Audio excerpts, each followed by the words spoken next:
Hi everyone, my name is Elise, and this is 10 to Life. It's been 8 weeks since the horrific quadruple murder in Moscow, Idaho took place, where the lives of 4 young students were tragically and senselessly snuffed out. Kaylee, Maddie, Ethan, and Zanna were on the path to just beginning their lives, with so much ahead and so much to live for, when a monster snuck into their house in the depths of darkness at 4 a.m. on November 13th, 2022. And then carelessly and senselessly, those 4 lives were estimated to be taken in just under 16 minutes. The evil monster responsible for this unspeakable tragedy is allegedly 28-year-old Bryan Kohberger. Bryan has his associate's degree in psychology, a master's in criminal justice, and he was pursuing his PhD in criminology at neighboring WSU when these brutal murders occurred. Bryan is currently in custody and has been charged with 4 counts of first-degree murder with an additional count of felony burglary. His next hearing is scheduled for Thursday, January 12th at 10 a.m., which will be a status hearing, at which point it will be decided if he will have a preliminary hearing. While the entire world is eagerly waiting for answers and ultimately justice for these 4 young lives that were taken, details continue to emerge daily in this horrific case. Some factual, many speculative. But the details that do emerge that are factual paint a little clearer picture of who the accused murderer, Bryan Kohberger, is, and details that start to put this puzzle together very slowly, piece by piece. Today, we will be discussing details of that fateful morning and how the information from the affidavit now paints a different picture than what was originally shared by investigators as to what took place in that house on Kings Road. We'll be discussing the known evidence in the case, the strength of the case, and the possible strategy of the defense. We'll be discussing Bryan's criminal profile based on Bryan's movements the morning of the murder and throughout the afternoon that followed. In addition to Bryan's movements, we'll be discussing his suspected secret activity in online sleuth groups that are dedicated to this case, as well as his changed behavior immediately following the murders, according to his classmates and students of his. I also will be joined by my very dear friend Mike King from Profiling Evil. Mike has spent over 40 years investigating, researching, and profiling serial predators. He is also a published author and is featured regularly on Court TV, Banfield with Ashley Banfield, Dr. Phil, and many more. Now, just to name a few, some of the killers that Mike has researched in his tenure are Richard Ramirez, also known as the Night Stalker, Robert Ben Rhodes, known better as the Truck Stop Killer, and the Lafferty brothers, who are the LDS cult-like murderers and who are more popularly known now from that hit Hulu series Under the Banner of Heaven. In addition to all of those mega names, Mike studied and profiled Dennis Rader, also known as BTK. Mike studied him extensively and has also remained close to the lead investigator in that case. Dennis Rader, or BTK, has recently thrust back into the spotlight since this case emerged, as there are a lot of similarities between Bryan Kohberger and BTK, including Bryan studying under the professor who had direct contact regularly with BTK and even wrote his autobiography, or I guess biography if he didn't write it himself. Potato, you get what I'm saying. So Mike will be joining me and sharing his professional insight regarding this case. We have got a lot to talk about, so get ready, get comfy, buckle up, and let's get right into it. 10 to Life with Elise starts right now. Today's video is sponsored by Rocket Money. It's a new year, so it's time for a new me. As cliche as that sounds, it is. New year, new me. Now, while I'm not going to even try to pretend that I'm going to start working out every day or stop ordering Postmates every single night, because that's just who I am and I'm totally content with that version of myself, I do want to become a new financially responsible version of myself. And luckily, Rocket Money has my back and is helping me make that resolution a reality. Rocket Money is an all-in-one personal finance platform that helps you save more and spend less. Now, my favorite feature of theirs is getting rid of unwanted subscriptions. I thought I knew all of the subscriptions I had and the ones that I use regularly, but I completely forgot about the ones that I signed up for as a free trial or to watch an exclusive documentary, or the ones that I told myself I would cancel within that 30-day window and just completely forgot about and never did. But Rocket Money uncovered all of those for me. Rocket Money safely and securely identifies reoccurring charges and cancels the unwanted subscriptions for you with just the tap of a button. So I was able to get rid of 3 different subscriptions that I didn't even know I had, guys. And that's not all. Rocket Money can also negotiate your bills for you. From internet bills to cell phone bills, cable bills, it's amazing. By just uploading a photo and tapping a button, they negotiate it completely for you, which I love because it saves me so much time by not needing to be the middleman and argue and try to negotiate for myself. They just handle all of it. To try it out for free and unlock even more features with premium, head to rocketmoney.com/10tolife or click the link in my video description. It's so easy and it really has helped me out so much, guys. So if you're interested, make sure you check out rocketmoney.com/10tolife to start managing your personal finances today. In the newly released affidavit, we learned new revelations about the horrific details of that morning. These details, though, unfortunately illustrate an even more gruesome murder scene than originally communicated to the public by law enforcement. Shortly after the murders of Kaylee, Maddie, Ethan, and Zanna, the Idaho Police Department regularly provided updates and details of this case and the ongoing investigation through public press conferences. Not long after the autopsies, it was announced that the murders most likely occurred between 3 and 4 a.m., also that all 4 victims were likely asleep when it happened. This gave the public, as well as family members and friends of the victims, a bit of solace in believing that these 4 students didn't know what was happening and that their deaths were swift in nature. However, the new details in this affidavit suggest that's actually not the case. The timeline of the murders has now been tightened to 4:04 a.m. and 4:25 a.m., a 21-minute window, which gets further narrowed down given the time it takes to enter the home from when the white Elantra was seen reportedly parking at 4:04 a.m., and then when the car was seen again on footage driving off at 4:20 a.m. Not only does this information now tighten that murder window to approximately 16 minutes or less, but newly released details also indicate that the 4 students were more than likely awake when these murders occurred. Roommate Zanna Kernodle apparently had a DoorDash order delivered at approximately 4 a.m., and her cell phone data reported being active on TikTok at approximately 4:12 a.m. Now, on one of my previous videos, my most recent video, I think, I put together a visual timeline according to the affidavit, which shows the key timestamps and the activities associated with those time markers. So if you want to reference that or you haven't seen it, I will link that video in the description and comment section below.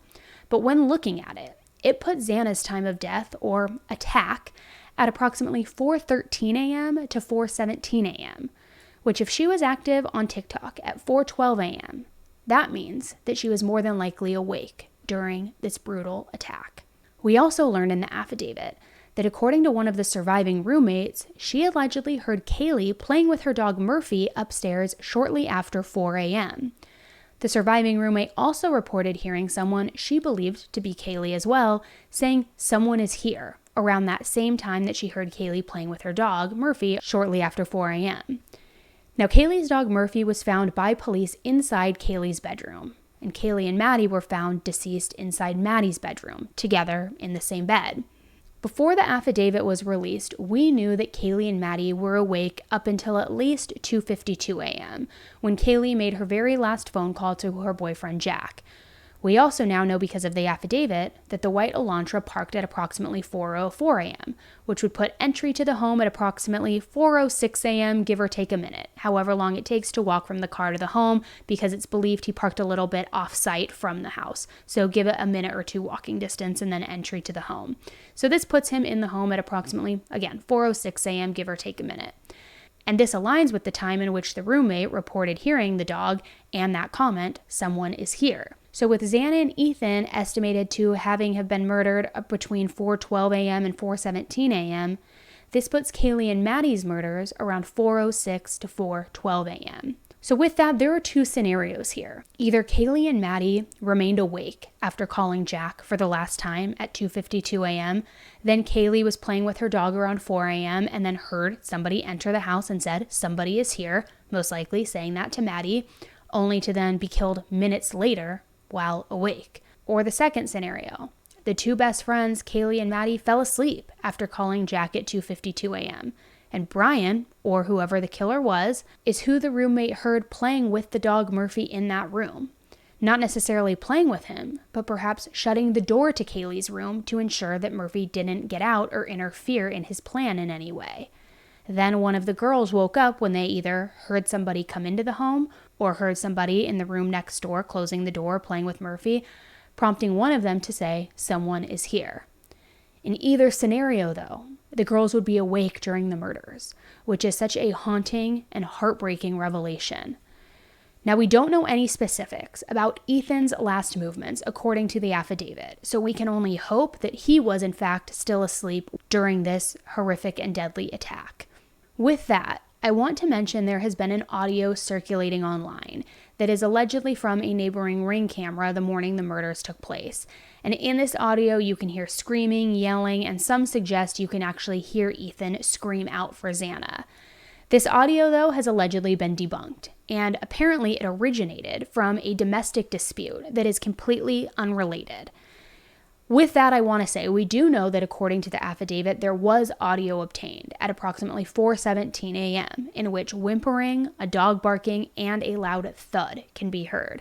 But that audio has not been released according to law enforcement, and also in accordance with the gag order on this case. In another unsettling detail, a source inside the Monroe County Correctional Facility, where Bryan first was being housed while he was waiting extradition from Pennsylvania to Idaho, the source told News Nation that this accused mass murderer was asked why he killed 4 college students in Moscow, Idaho, which Bryan reportedly responded to this person by saying, "I didn't do anything." So then when he was probed and asked why he had even been in Moscow, an 8-mile drive and 15-minute drive from his apartment in Pullman, Washington, he allegedly said, "The shopping is better in Idaho." Now, I'm not sure if he was referring to victim shopping or real shopping. Regardless, the meaning behind this statement, it was extremely tasteless, in my opinion. Kaylee's dad, Steve, spoke out, and he speaks out regularly on the investigation, on the case, and is pretty candid with his thoughts, opinions, and views. So he spoke out recently and said that when he saw Bryan in court, that Bryan looked like a man who perhaps knew that he had been caught, and that the evidence against him was very damning. Steve said, "I saw a man who looked defeated in his body language, looked like somebody in shock and dismay. I think he knows how much he has to go against, and the reality of it is setting in."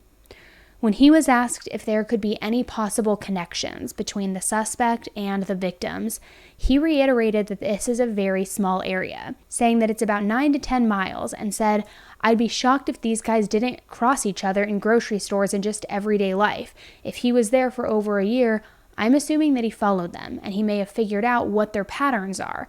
Then he tries to bump into them, or he tries to hang out in those spots." He doesn't believe any other closer connection will be revealed, but says that he thinks that Bryan may have been obsessed with just Kaylee and Maddie's overall looks, their social media accounts, and the fact that they were so close. Now, we have long suspected that Kaylee and Maddie, or perhaps both of them, were the target of whoever the killer was. But this statement cemented that for me. If Steve believes that Bryan was obsessed with these girls, that to me indicates that one or both of them is who he was allegedly following and stalking, therefore targeting. The affidavit, of course, didn't reveal a motive, but Kaylee's dad thinks that because Bryan was getting his PhD in criminology, he guesses that he may have wanted to live out what he taught. And he said as a quote, "I think he thought in his little fantasy world that he was going to teach a class where he actually did it and nobody had a clue. Then that gave him a sense of superiority, like you're getting your grades graded by somebody who has actually lived this lifestyle." A very haunting thought, to say the least. Now, before we go any further, I want to bring Mike King in. As mentioned, he is an expert in this field and has quite a bit of insight to share with us on this case. So let's talk to Mike. All right. Hi, Mike. Thank you so much for joining today. We have Mike King from Profiling Evil. I'm so excited because Mike and I go way back, like I feel like almost like 2 years maybe now, actually, It now that I think about it. it's amazing, Annie, and thank you for having me on. You have become such a good friend, and I've watched you dealing with issues at home and with your channel growing so crazy, and I'm Thank just you. so happy for you. And it's just an honor to be able to jump on with you. I always learn something from your insight too. So thank you. Oh, thank you so much. I gave all of the viewers a little bit of a little bit of a snack about who you are, some of your history, what you've done. But do you want to just kind of tell everybody quickly kind of what you're all about, what you've done in the past, what you're working on now?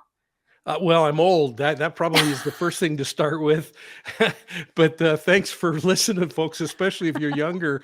I've been around for a while. I mean, I spent 28 years in law enforcement as a sworn officer, but I've spent the last 40 years looking at criminal behavior. I had the distinct privilege throughout my career of working a bunch of different kinds of assignments. So I got to be a young testosterone filled cop when I was young and riding police motorcycles, later working on the SWAT team. And I had this chance along the way, Annie, to shift out of patrol work and SWAT work and start investigations. And that's really where things started to turn on for me, because I realized that police investigators are in a really unique position to advocate for people who can't often speak for themselves.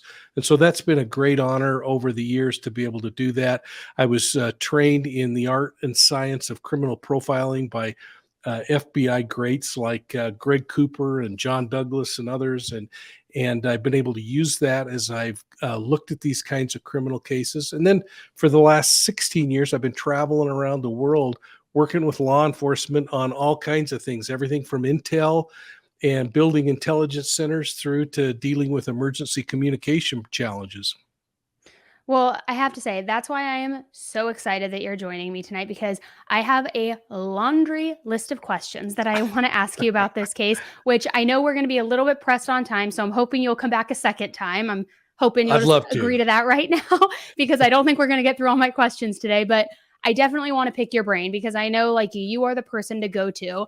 I kind of just want to start with the movements of what was happening inside that house when these murders were taking place, because based on the timeline and the path that the killer took in the house, going upstairs first, and more than likely killing Kaylee and Maddie, and then killing Zanna and Ethan downstairs second, based on your experience, is it your opinion that all four of them were targets? Or do you believe that there were unplanned casualties along the way? Yeah, from the very first time, I remember Vinnie Politan asking me this on court TV the first week that it happened. And I said, I personally don't believe that all four were a target. I believe that two were a target, the girls, and probably just one of them, but everything else was just cleaning up and making sure that this predator got away with what they did. Or it was that once this predator started acting out these fantasies that he had and really started getting going on these murders and became frenzied in the attack, that then it was just really easy to take another one and another one and another one. But if I were to go back and say my gut feeling from day one, and it hasn't changed today, is that victim 3 and 4 were cleaning up business. So that's interesting because that's my opinion as well. But then it begs the question, and I'm very interested to hear what you think. If he was just cleaning up business and the two on the top level were the intended targets and he had to get rid of anything else that was going to interfere in his plan, why do you think that that surviving roommate, who will just use the initials DM, was spared? So this to me is really interesting. Before we go to that witness that survives, let's talk about victim number 3 and 4. And do we know, because I've never been able to find who received the DoorDash order? So it's been said that it was Zanna, but we don't have any confirmation of who actually picked up the bag from outside, if they opened the door and retrieved it, if it was left at the doorstep. We haven't received any confirmation for any of those details, just that she received the order Yeah. at 4. Yeah, I mean, who on earth would think at 4:12 somebody would be ordering food? I mean, I guess when you're in college, who I knows mean, what you're going to be hey, I've doing? done it. I've done it. Yeah, but let's put ourselves into the mindset of this predator upstairs, completely consumed with this act of killing. And I'll tell you, Annie, I have watched video of inmates stabbing other inmates to death. I watched one inmate stab another inmate over 100 times before police could get inside that room and contain him while they waited to get security officers there and go inside. That is one focused piece of business. So if you think about this killer killing not one but two people in there, they are hyper focused on the job at hand, which is committing these homicides. Now, let's just, and this is kind of my theorizing based on the way things were unfolding. Let's assume he's accomplished this goal of killing a preferential victim, maybe one that ended up being in the same bed and he never expected that to happen, or maybe he planned on both, who knows. But he leaves those two and starts coming down the stairs to head out, and he walks face to face into Zanna or Ethan, coming back with that food order. And now he's got a problem, and he is ramped up. He's full of adrenaline, and he's got a flight personality at this point. So then it seems to make sense to me that then I got to clean up business. And then, oh my gosh, somebody's yelling, somebody's out there. I got to clean up that piece of business. And then I got to get out of here because, man, my clock's ticking here. And then we can talk about DM and why I believe she was bypassed.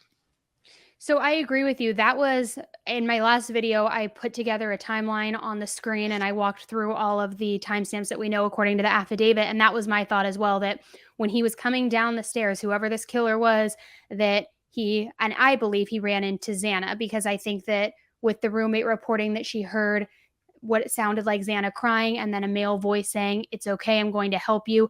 In my opinion, that would have had to take place just right outside of the roommate's door. And it would make sense in my mind that it would be Zanna, but I was in agreement with you that it was because almost, collateral casualties at that moment, because he had to just either A, move forward with his plan and get rid of any witnesses, or like you briefly mentioned, like he was so ramped up and he liked the feeling that he had that maybe he just kept going for a little bit longer. But I don't believe that they were his intended targets. Do you know, has there been anything released that is credible that suggests if there was blood in the hallway? We know that there was a point of contact at the doorway to Zanna's bedroom, right? There was a footprint right out front of the roommate's bedroom, a latent footprint. Okay. So I guess one of the questions that I've had in this is, whose voice was that saying, "I'm going to help you"? Because a lot of people are theorizing it's the killer. I don't know that we have anything that points that, do we? No, it's a male voice, so it could either be Ethan or the killer. Nobody knows. Yeah. And so if that third homicide occurs and this child is whimpering and that third or that fourth voice says, "I'm going to help you," and doesn't realize that the predator's still there, then is in a position where they are very vulnerable for that final attack too. Mm-hmm. I mean, absolutely. And you may know the answer to this, and I have to go back to my notes actually, but now that I mentioned that latent footprint, apparently the chemicals that were used to lift that shoe print off of it, it wasn't luminol, it was something else. And I believe when I looked into it, or somebody had mentioned to me, that it meant that it had to have been bodily fluid, not necessarily blood. Have you heard anything about that? no, I haven't. And yeah, that's a great point though, is that we have to be so cautious in this community that you and I are a part of, that we, with limited knowledge, don't fill in the gap on things like that. That we say, here are a couple of options to if this was this or if it was that. Mm-hmm. So it's interesting. You had said something about him being so hyper focused on he had a job to get done and how quickly it can be done. And we now know he studied under the professor who, did the biography on B2K or BTK and studied so closely with that. And one of the things that we had learned through that crime, too, is that BTK would plan his murders. And as he was doing it, he would be searching for a house or searching for his victims. And he stated that if something unexpected arose, such as the husband being home or something else interfering with his plans, he described it as, and I'm going to quote this, the train is on the track already, meaning, it's too late to turn back. It's too late to turn around. So could that be why the killer may not have been spooked by the DoorDash delivery arriving if he was already at the house or watching the house? And again, going back to Zanna and Ethan, could that be why they may have been killed unplanned because he already had a goal in mind and a job to get done? Yeah, and is it possible he didn't even know that the DoorDash driver arrived, because that's going to appear on the mobile app, not necessarily on the not the door ringing or something else. And I haven't seen any evidence to suggest that there was any doorbell ringing there. So he could have been completely unaware of that, and he ended up face to face with Zanna or Ethan in that hallway and had to make a split-second decision. And it's all about business for them at this point. I mean, and that's the real key here is think about, maybe, and this is great for those who are listening to maybe pause for a second and think about a passion that you have where you have yourself been so hyper focused that you've gotten tunnel vision. I had my grandkids this weekend at the house all weekend while their parents were gone. And I don't know how many times when they were watching Paw Patrol or something else that I would say, hey, hey, hey. I would even wave my hand in front of their eyes, and there was no connection with me. They were so laser focused on what was happening. And you think about it in your own life. Maybe for you, it's at a concert watching a guitarist picking away, and you're so focused on what they're doing there, or a drummer, that you're missing the forest because you're focused just on that one thing.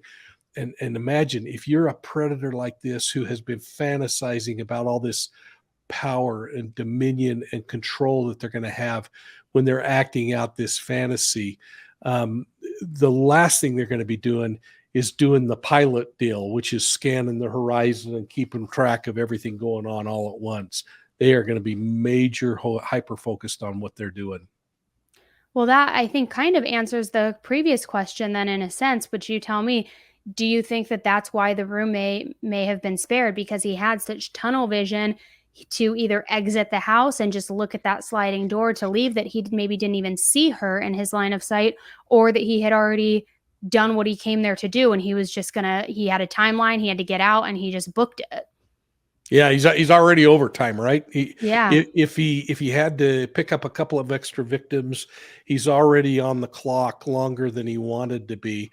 But I think you're absolutely right. When you look at the layout of that floor, and if I'm walking into the camera, that bedroom door would have been right here, and that screen sliding door would have been over here through the kitchen.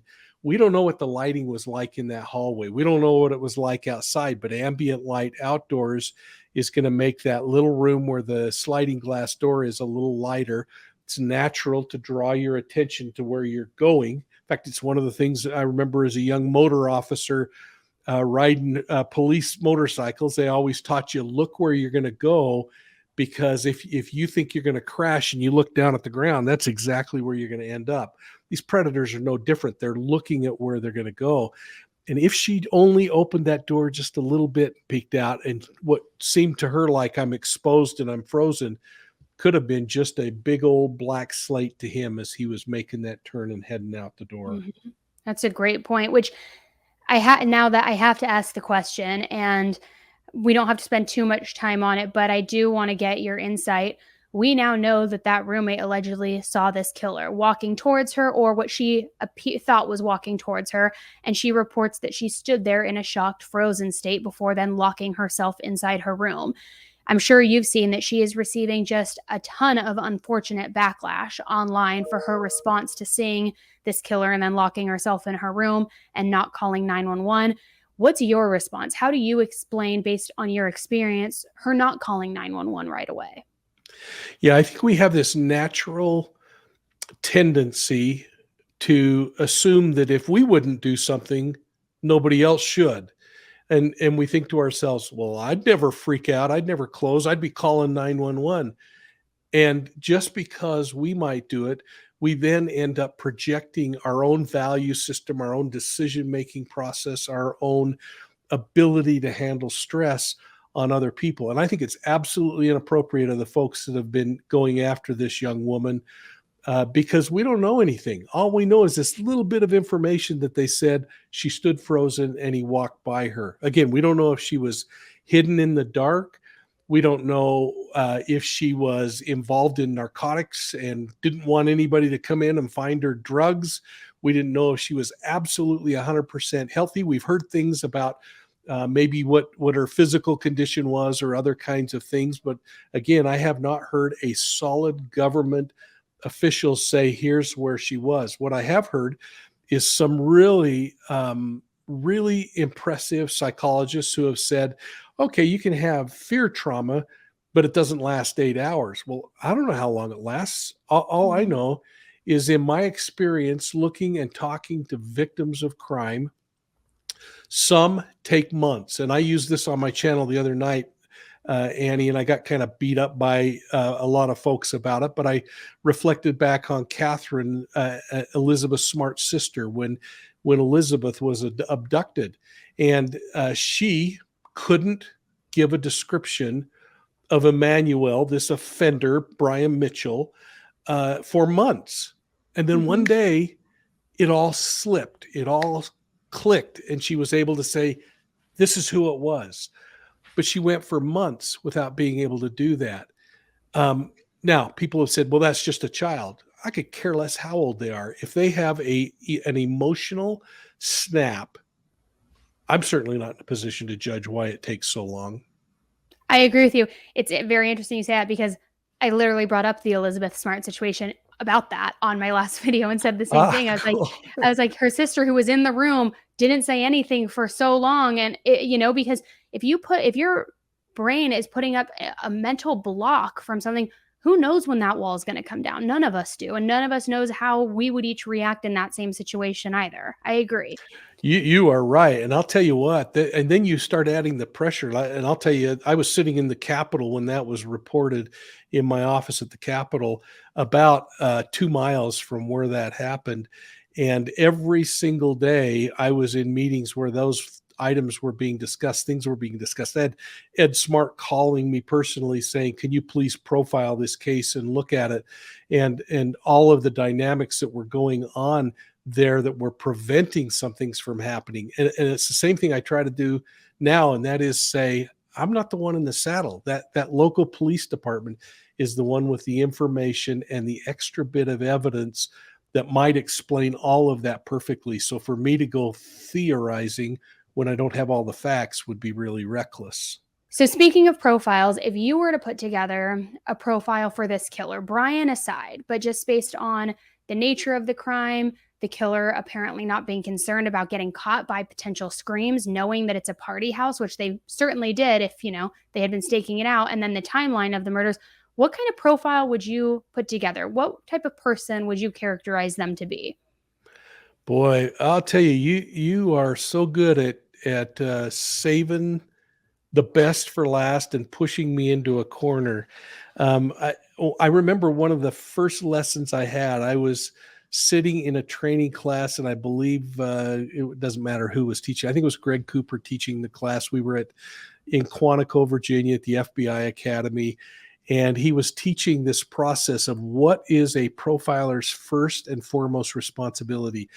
And oftentimes what happens is a profiler really doesn't want to know all the emotion of the crime. They don't want to talk to the victims and the perpetrators. And they love to go to the crime scene and look at what's going on in the crime scene, sit in a corner and kind of vicariously roll in the dirt as you think about, well, how did that blood end up sprayed up the wall this way, or a puddle of blood here, or this other body fluid over here.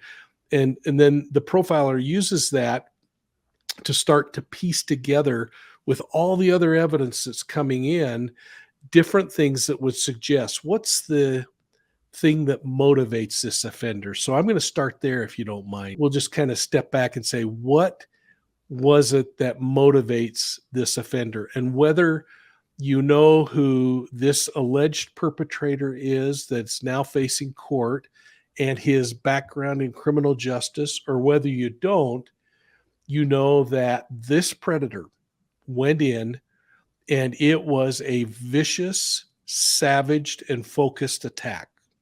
So that alone kind of starts to shift from, is the focus of this thing a power reassurance sexual, has this fantasy of creating relationships with people and acting out and then leaving.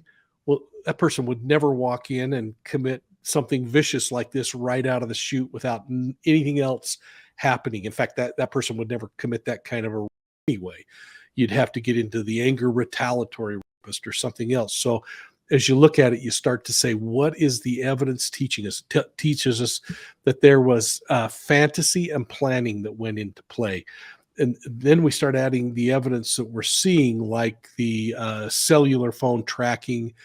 We don't know if they've gotten metrics off of the vehicle itself showing where the vehicle was. But if the affidavit is accurate, which I have to believe it is, we know that there were multiple dry runs to the area. Was it a dry run to figure out where to park, or was it a dry run to look and see when people come home and do this kind of pattern of life thing? But we know that there was preparation, which means that it's an organized offender. It's not some drug-induced wacko that's walking down the street and says, "Hey, I think I'll go up in here and start whacking and hacking," you know? Mhm. So it tells us this is an organized offender. But then as you start looking at what happens in the rest of the crime scene, then you start seeing this disorganization occur. So we start saying, now, if this is someone who starts as an organized offender, but then things don't quite go the way the fantasy was playing it, because you remember, fantasy is always cooler than reality. Things don't ever work out like you fantasize. So you have to go back and fix it. That's where serial predators get better at what they do versus the first timer that gets in and gets frustrated and bent out of shape and has to change things up and make big mistakes, whether those mistakes are cellular traffic or leaving a sheath behind. And I'm using this particular suspect, Kohberger, who again is alleged, but as my point of reference, you start making these mistakes. And that's where I go back to all these people that are saying, well, he wasn't a very good criminal justice major if he knew what all these rules of evidence and everything else are, and he's leaving evidence behind. That has nothing to do with that, in my opinion, Annie. It has everything to do with, goes in organized, things don't work out the way he planned. Maybe it was victim number 3 and 4 that changed the fantasy, but then becomes disorganized and starts making mistakes. And that's where I start looking as a profiler. In addition to kind of the profile and what you said you look for there, we obviously have heard some things about Bryan that we don't know 100% are certain, but allegations of past addiction, possible bullying. There's also been some rumors that Bryan has secretly gone into some of the Facebook groups that are dedicated to this case and has even commented in them with statements that do in fact align with the information that we now know. So, in your opinion, is that consistent with behavior of that profile that you were just talking about for somebody who fantasizes and stalks the victims for months, and then even now allegedly reported to the crime scene the following morning to almost bask in his glory? Yeah, it wasn't that interesting. So I think you're dead on to something there. And that is, what was the amount of pre-planning that went into this? And again, if those cell pings 12 times before this crime are any indication, if in fact this is the killer, of him coming and making dry runs, that's huge information. If it's determined through forensic examination that he was figuring out their pattern of life activities, like what they were doing on Facebook, how they were responding, the things that may have been motivation for committing the homicide, whether it was bias raced or motivated by other things like sex or something. All of those things are going to be really important, and they'll be able to be shown forensically. And even as good as he thinks he is, there are digital footprints left on the deep and the dark web, and they're going to be able to uncover some of that Now, some may never be recovered. And then, of course, reflecting on lessons that he's learned in the course of his education, and if he's put things in place to prevent against that. Again, I mean, I don't know. We may find that there is evidence to support that he was near the girls when they were at the corner bar or near the food truck, or was following him as they drove down the street and then walked into their residence. All of that, I think, will come out in the interviews, but I think it will tell us the level of preparation that these offenders do. And, you know, if you think about it, this is something that I've really found helpful in my life, is I look at animal predators, and I realized early on in my career, as I started looking at these kinds of cases, that human predators are not much different. They're going to continue to hunt in an area where there's game. So you watch those African lions that sit on the side of a mountain and they watch the watering hole day after day. Do you think they're doing that because they think, oh man, the scenery's beautiful here? No. Yeah, they're watching pattern of life movement. They're watching how the animals come in. Where do they come out? What piece of grass do they not walk by every time they come in? And these human predators are exactly the same. If they have focused on one particular target, and it's not just somebody who galumps along and says, oh, I'm going to take that person as a victim right now. They have invested a lot of time, and that's part of the thrill for them. And frankly, in many of these cases, you hear serial killers and other serial predators who will talk about how stimulating that is, not only emotionally, but physically, as they go through that process of watching and hunting. It's all part of the game for them. Well, so I guess that's part of my question. We know that, or we believe that this person who's the predator enjoys the hunt and the thrill of it. So then once the crime is over, once he has committed the act, is it common? And we know that oftentimes they'll insert themselves and go to the vigils, go to the crime scene, all of that. But for him to possibly be going into an active Facebook group, leaving breadcrumbs of things that we didn't know, because one of the comments that was from weeks and weeks back was he left the sheath behind, or details that started to emerge that were in fact factual. Does that align with somebody like that who still wants the thrill of it, but now that the crime is done, how are they going to get off on it, basically? And, you know, for lack of a better term. Yeah. So that's the interesting thing, because we're seeing this incel mentality that's a word that's blown up on the web lately, hasn't it? Mm-hmm. That this is a person who never really had relationships and other kinds of things. So for some people, they say, well, that couldn't be sexual because sexual is me touching or doing other things. Well, that's not necessarily the case. So we don't know if the motivation was sexual. We don't know if the motivation was anger-based or gender biased, or, you know, we just don't know that yet. But all of those theories are certainly things I hope law enforcement's exploring as they look at where is he spending his time? Where are the breadcrumbs saying that he was over on a Facebook page writing something, or that he was in the classroom talking to his students and kind of teasing with ideas or throwing out a comment. And that's why it's so important when police say, hey, if you know something, folks, still, we know we've got him arrested now, tell us what your experience has been. And that comes with a mixed bag, a bunch of wacko people that say, well, I remember he blinked twice when I was talking to him, and that was, you know, meant that he was, you know, from a different planet or something. Well, you just got to take it all with a grain of salt. I agree. And one of the most interesting pieces was obviously the cell phone pings showing not only the potential stalking that happened before the murders, but obviously the return to the crime scene. But we also know that there was that piece from later in the day on the day of the murders where his phone pinged 100 miles away from his home. And then the data suddenly shut off for 3 hours before turning back on. Now, coincidentally, this was also near a national forest, which, let me just be clear, forest, because I said national park in my last video and everybody's like, don't you know the difference between a national park and a forest? Which I didn't. Now I do. But it was right on the edge of a national forest, which made me think, okay, he probably went there to get rid of the weapon, possibly destroy the bloody clothes, anything like that, which we'll, I'm sure, learn. But my question for you is, based on your experience, do mass killers typically destroy and dispose of all of the evidence, or do they usually keep a trophy? Yes. To which one?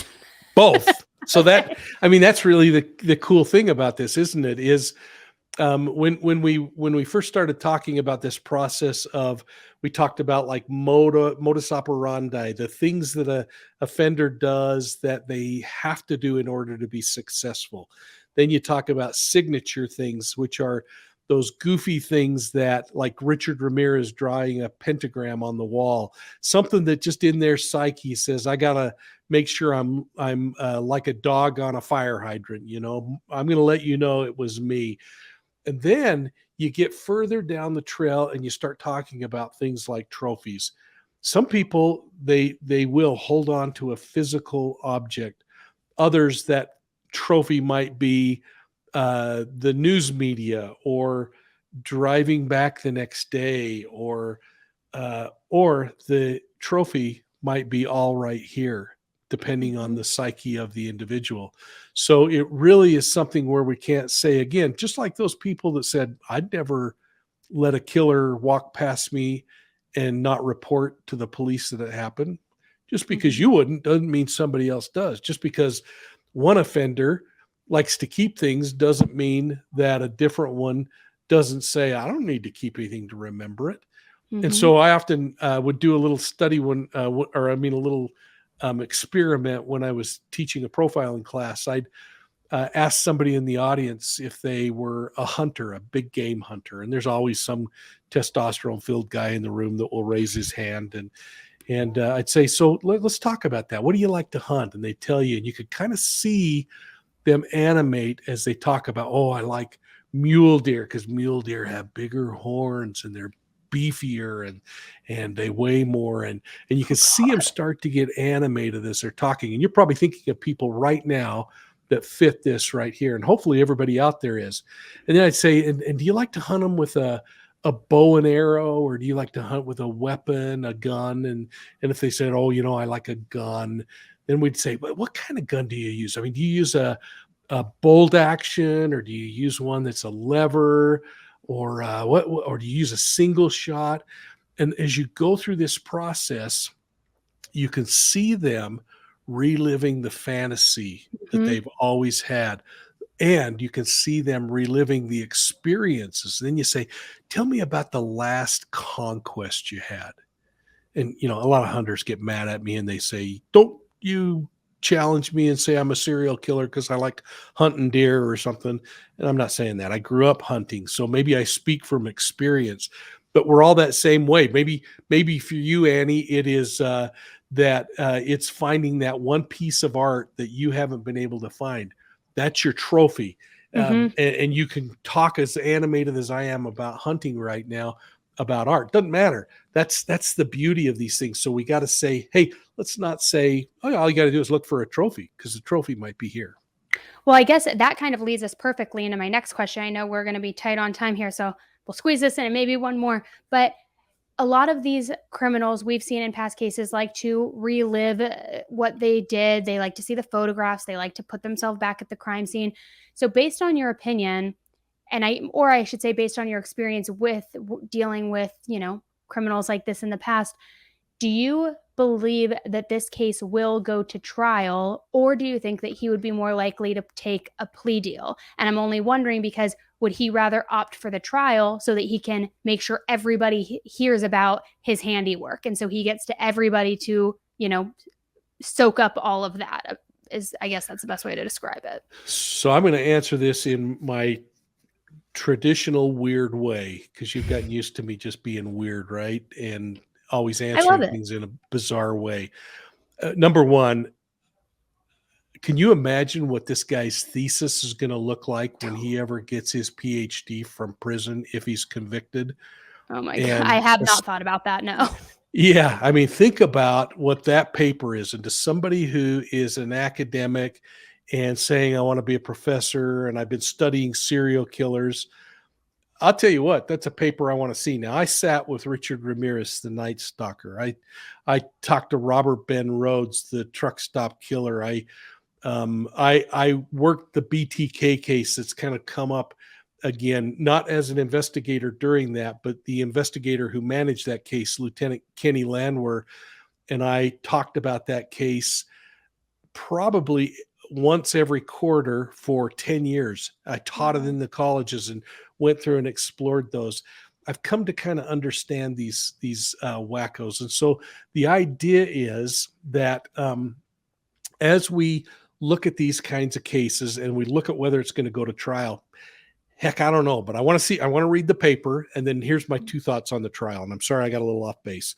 No, My it's first okay. one is if a defense attorney is ever going to have a chance at trying to tear apart the witness who saw this predator in the house, the only place they're going to be successful, in my opinion, is going to be in a preliminary hearing. So I think if the state were to call that witness in a preliminary hearing, that's going to be a position and a time when the defense attorney will be the meanest to that victim than at any time if it does go to trial. Because you get to a trial, juries will hate any defense attorney that goes after that victim the way they might get away with it during a prelim where there isn't a jury sitting there. So does that make sense? Yeah, absolutely. So I think we might actually see this get to a point where the story can be told in a prelim, but I don't think it will go to trial unless the state and the families have come back and said, we're going to be seeking a death penalty, and there's no deal breaks or no deals here. That's the only reason I can see this getting through, unless the state has a bad case, and then they may negotiate it because they don't want the risk of him getting off if they think he owns it, but we don't have enough to be guaranteed we're going to win it.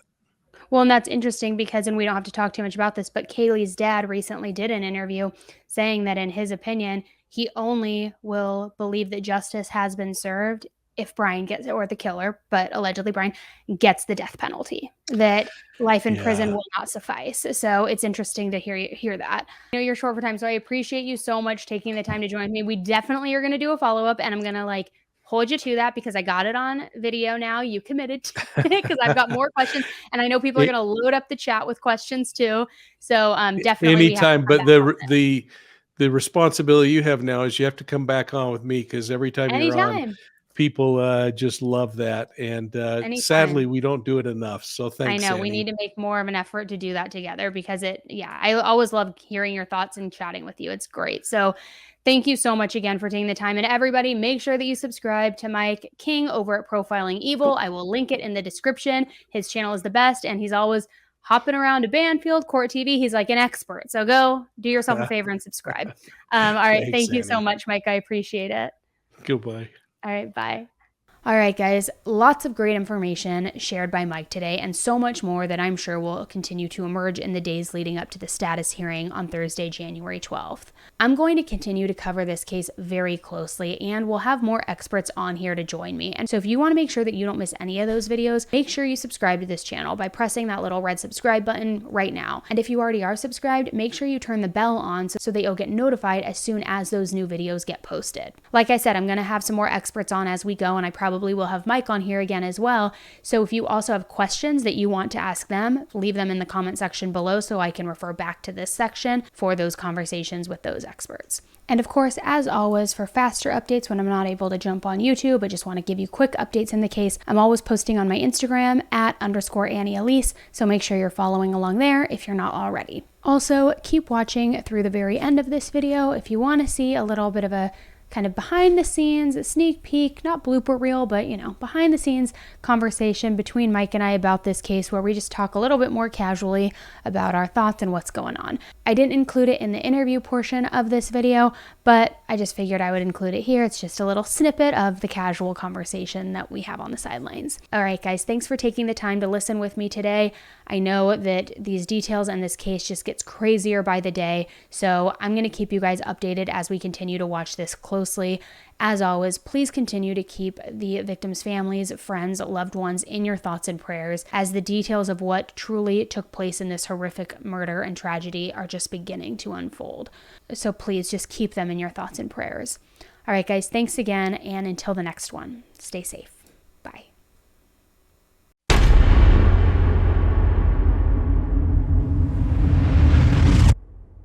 I'll tell you, this is a head scratcher, this case, Oh isn't it? God, I It know. just, It's wild. It's wild. Once those autopsies are made public, it's going to be very interesting. And I think it's going to be yeah. really graphic and worse than we probably even imagined. That's my gut feeling. I think it's going to be pretty bad. So that's what's going to be really interesting is if we see where he maybe executed one, like the girls. Does he execute one so that he can focus and be angry with the other? Hmm. Because he's got to silence one before he gets to the other. Unless, I mean, what if that guy somehow, uh, I don't know, what if somehow he got something into their drink so they were all supposed to be sleeping, or Well, that's what so many people are wondering. And that's what I'm kind of like wondering myself is I know when somebody stabs somebody to death, it can be very quick and swift, especially if they go straight to the throat, if they do like a kill, one really hit hard punch. Like it's easy to silence people and to kill somebody so quickly because everybody's like, there's no way he could kill 4 people in 16 minutes. But my question is, if the roommate, and it could be blocked out of her memory, we have no idea, right? But if the roommate heard little snippets of conversation or playing with the dog, hearing a voice crying, hearing this, how did none of them scream loud enough? And how did she not report hearing that screaming? How was he able to silence them side by side unless it was quickly just like, like, how do you do yeah, that? It's crazy to think about.